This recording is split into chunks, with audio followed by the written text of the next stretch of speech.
In a previous video, I explained how you can be guilty of obtaining prescription drugs by fraud. But there's a twist in the law. You can be found guilty of not obtaining prescription drugs by fraud. You're probably going, what? Well, here's the law. To repeat from the earlier video, under Alabama law, it's a crime to obtain prescription drugs by fraud. That sounds pretty clear. But let's say a doctor writes a prescription for our friend, Mr. Unlucky. I think we all have a friend named Mr. Unlucky. Sometimes we are Mr. Unlucky. But let's say our friend, Mr. Unlucky, gets a prescription from his doctor for 10 oxycodone.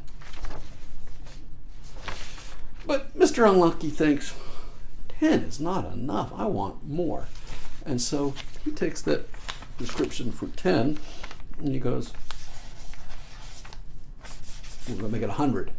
Mr. Unlucky, of course, being unlucky, goes to the pharmacist and presents his prescription. Pharmacist goes, doesn't look right. He calls the doctor. Things don't check out. He calls the cops. Cops come. They arrest Mr. Unlucky. Now you're thinking, wait a second, lawyer. Wait a second. You just told us that he is guilty if he obtains prescription drugs by fraud. He was arrested before he could get away with it. So how can he be guilty? Well, you're thinking like a normal person, but the law doesn't always think like a normal person.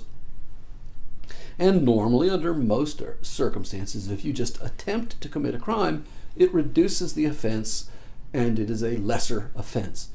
Not so under Alabama law for drugs. Alabama law says, you're messing with drugs, we're going to treat you the same way whether you get away with it or not. And so, if you attempt to commit this crime and you get caught, you're punished exactly the same as if you are successful with this crime. So poor Mr. Unlucky, even though he didn't get away with it, he's punished the same as a guy who has completed the drug. Now, of course, neither one of them are lucky because they're caught. But Mr. Unlucky, he's looking at up to 5 years in the penitentiary as well. And as I explained previously, there's a number of defenses that may come into play, but the most common thing that people do is they hope that they get a decent prosecutor who says, look, I'm not looking for notches on my gun belt. If your guy doesn't have much of a record, or if he has no record, I may agree to allow him to go to counseling and avoid a conviction altogether, which if he does, he may be able to get it expunged or erased from his record. That's often the best choice if they got you dead to rights. Of course, as to what's the best choice for you, you need to talk to a competent criminal defense lawyer. If you want our help, just give us a call. Our phone number is below, and there is a link to our website, I hope, somewhere in this video. Thank you for watching, and if you like these videos, just hit the subscribe button, and once again, thank you for watching.